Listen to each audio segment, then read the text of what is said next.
The Fox and the Grapes.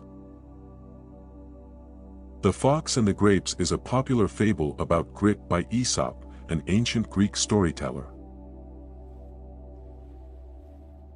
A famished fox saw some clusters of ripe black grapes hanging from a trellised vine. She resorted to all her tricks to get at them, but wearied herself in vain, for she could not reach them. At last she turned away, hiding her disappointment and saying, "The grapes are sour, and not ripe as I thought." The moral of the story: if you think something is not worth having, ask yourself, is that only because I think I'm unable to achieve it?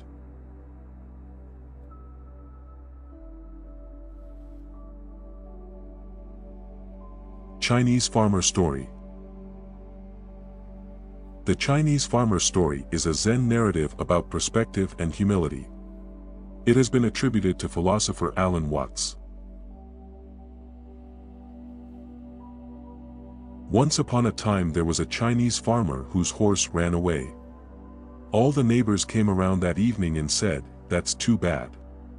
And the farmer said, "Maybe." The next day the horse came back and brought 7 wild horses with it. And all the neighbors came around and said, "That's great, isn't it?" And the farmer said, "Maybe." The next day his son, who was attempting to tame one of these horses, and was riding it and was thrown, broke his leg. And all the neighbors came around in the evening and said, "Well, that's too bad, isn't it?" And the farmer said, "Maybe."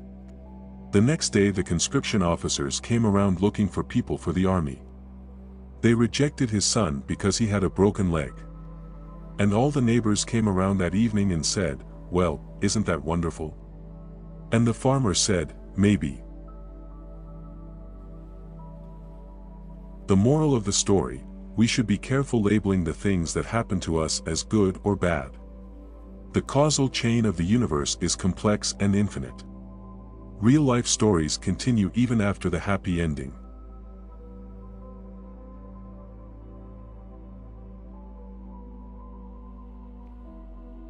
The Drunkard. The Drunkard is a story with a moral about seeking truth and wisdom.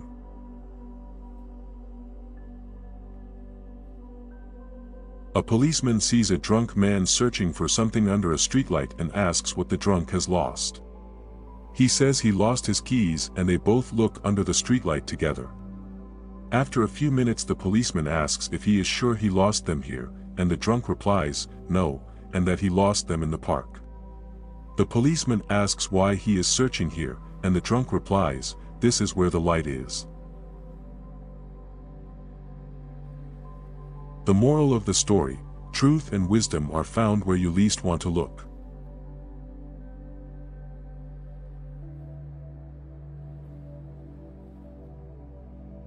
The Scorpion and the Frog. The Scorpion and the Frog is a fable about trust, human nature, and malevolence. A scorpion asks a frog to carry him over a river. The frog is afraid of being stung, but the scorpion argues that if it did so, both would sink and the scorpion would drown. The frog then agrees, but midway across the river the scorpion does indeed sting the frog, dooming them both. When asked why, the scorpion points out that this is its nature. The moral of the story: you can't outsmart human nature. Be realistic about changing vicious people. Sometimes they even act against their own interests.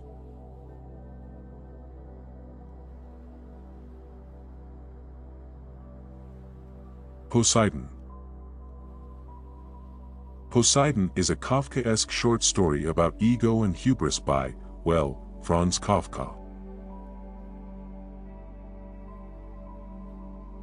Poseidon was sitting at his desk working. The administration of all the waters was a huge task. He could have had as many assistants as he wanted, and in fact he did have a large staff, but since he took his job very seriously and went through all the calculations himself anyway, assistants were of little use to him.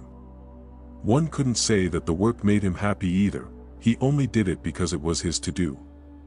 Yes, he had often requested happier work, as he put it, but whenever they came back to him with suggestions, it turned out that nothing appealed to him as much as what he was doing. It was actually very difficult to find anything else for him.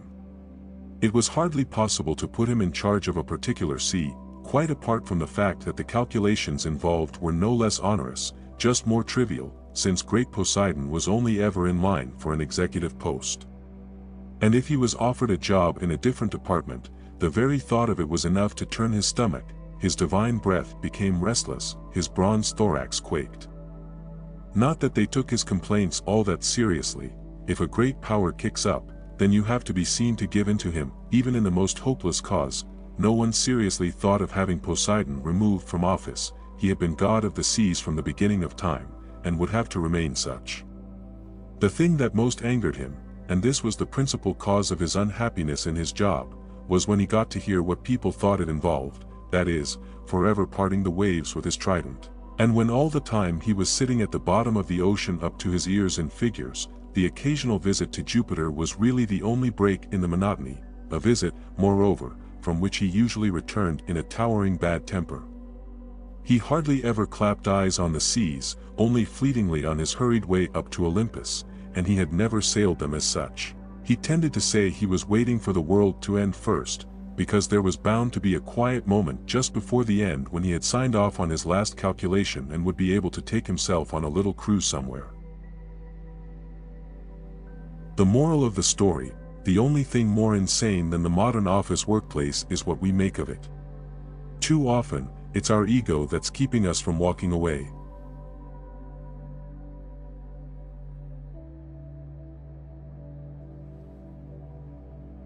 Two Little Mice. Two Little Mice is a story with a moral about perseverance. In the 2002 movie Catch Me If You Can, Frank Abagnale, Sr., Christopher Walken, receives the highest honor at his local Rotary Club. He tells the story at the beginning of his speech. Two little mice fell into a bucket of cream. The first mouse quickly gave up and drowned. The second mouse wouldn't quit. He struggled so hard that eventually he churned that cream into butter and crawled out. The moral of the story: it's not over until it's over. However, Mr. Abagnale must have read the Chinese farmer story. In an act of foreshadowing, he ends the story by saying, "Gentlemen, as of this moment, I am that second mouse." He was right. His good luck didn't last much longer in the movie.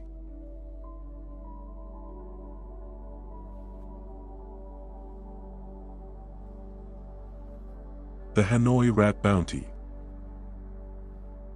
The Hanoi Rat Bounty is a story with a moral about entrepreneurial spirit and perverse incentives.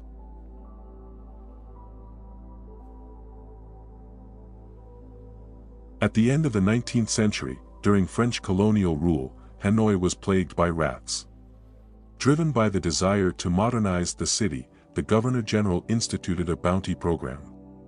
Citizens were paid a small amount of money for each rat they killed. However, given the health risks, the colonial government didn't want piles of rat corpses to be handed over to officials. So instead they paid locals for every rat tail they brought in. The tails soon became an object of value. The rat hunters soon realized that they didn't have to kill the rodents. A released rat with a cut-off tail could breed again and produce more valuable tails. Needless to say, the bounty failed to achieve the desired results. The rat plague was now worse than before.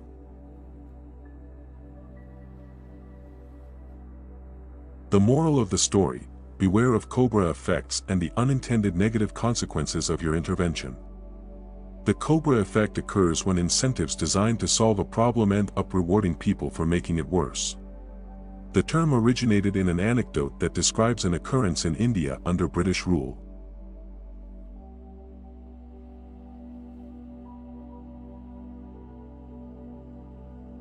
A Useless Life. A Useless Life is a Zen story about wisdom and compassion. A farmer got so old that he couldn't work the fields anymore. So he would spend the day just sitting on the porch. His son, still working the farm, would look up from time to time and see his father sitting there. "He's of no use anymore," the son thought to himself, "he doesn't do anything." One day the son got so frustrated by this, that he built a wood coffin, dragged it over to the porch, and told his father to get in. Without saying anything, the father climbed inside. After closing the lid, the son dragged the coffin to the edge of the farm where there was a high cliff. As he approached the drop, he heard a light tapping on the lid from inside the coffin. He opened it up. Still lying there peacefully, the father looked up at his son. "I know you are going to throw me over the cliff, but before you do, may I suggest something?" "What is it?" replied the son. "Throw me over the cliff, if you like," said the father, "but save this good wood coffin. Your children might need to use it." It's so easy to forget what knowledge and experience any one person has, especially older people who have been around for a long time. Our society tends to define a person's usefulness in terms of their physical capabilities and what they can do. We tend to forget that human worth is in the mind and heart. Be careful. Your children someday may do to you exactly what you did to your parents. All bad things that you do will eventually come back to haunt you. It's karma. Materialistic greed, ill will, aversion, hatred and delusion can make a person do the most cruel and horrifying thing. Such a person needs to see the cause and effect of his unwholesome action.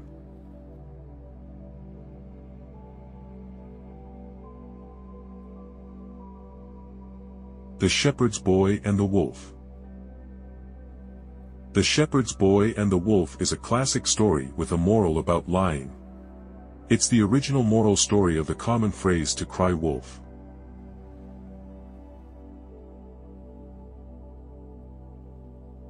A shepherd boy, who watched a flock of sheep near a village, brought out the villagers 3 or 4 times by crying out, "Wolf! Wolf!" and when his neighbors came to help him, laughed at them for their pains. The wolf, however, did truly come at last. The shepherd boy, now really alarmed, shouted in an agony of terror, "Pray, do come and help me, the wolf is killing the sheep," but no one paid any heed to his cries, nor rendered any assistance. The wolf, having no cause of fear, at his leisure lacerated or destroyed the whole flock. There is no believing a liar, even when he speaks the truth. The moral of the story: always tell the truth. Or at least don't lie.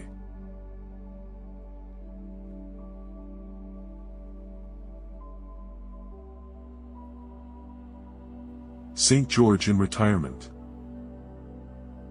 St. George in Retirement is a story about obsession. It's a variation of the legend of St. George and the Dragon and was penned by Australian philosopher Kenny Minogue to illustrate the history of liberalism. After many centuries of hopelessness and superstition, St. George, in the guise of rationality, appeared in the world somewhere about the 16th century.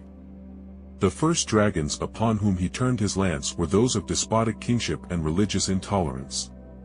These battles won, he rested for a time, until such questions as slavery, or prison conditions, or the state of the poor, began to command his attention.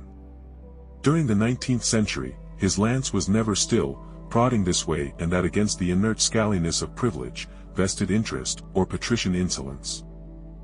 But, unlike St. George, he did not know when to retire. The more he succeeded, the more he became bewitched with the thought of a world free of dragons, and the less capable he became of ever returning to private life. He needed his dragons. He could only live by fighting for causes: the people, the poor, the exploited, the colonially oppressed, the underprivileged and the underdeveloped. As an aging warrior, he grew breathless in his pursuit of smaller and smaller dragons, for the big dragons were now harder to come by. The moral of the story: not knowing when to quit is the first step of the descent into madness. Beware of St. George in Retirement syndrome, the obsession with pursuing a laudable goal.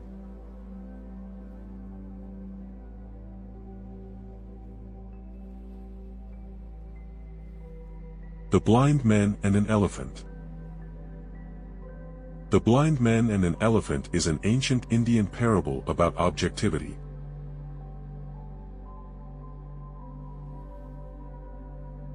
A group of blind men heard that a strange animal, called an elephant, had been brought to the town, but none of them were aware of its shape and form. Out of curiosity, they said, "We must inspect and know it by touch, of which we are capable." So, they sought it out, and when they found it they groped about it. The first person, whose hand landed on the trunk, said, "This being is like a thick snake." For another one whose hand reached its ear, it seemed like a kind of fan. As for another person, whose hand was upon its leg, said, "The elephant is a pillar like a tree trunk." The blind man who placed his hand upon its side said the elephant is a wall. Another who felt its tail, described it as a rope. The last felt its tusk, stating the elephant is that which is hard, smooth and like a spear. The moral of the story: each of our perspectives can be true yet incomplete. More things can be true at once.